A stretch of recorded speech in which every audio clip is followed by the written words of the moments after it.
youth. I'm a mentor at Brotha2Brotha program that is led by Youth and is funded by NAC, National AIDS Council of Zimbabwe. So in the Brotha2Brotha program, in our community we have had many success stories, and we are loving the Brotha2Brotha program.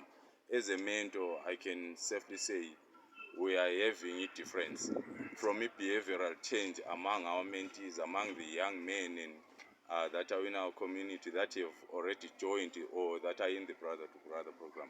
So the Brotha2Brotha program, what we do is encourage young men to go and take our services from our hospitals, our clinics, everywhere. We know young men have been lurking around.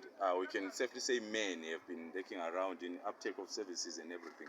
But through Brotha2Brotha program, we have had so many young men coming forward, and by the end of the year, we have many young men knowing their statuses. We have many young men going for HIV test twice or once a year. So if we can manage to have a whole of Zimbabwe going under these programs, having this program initiated in the whole of Zimbabwe, I think it might help a lot of us as young men. Thank you.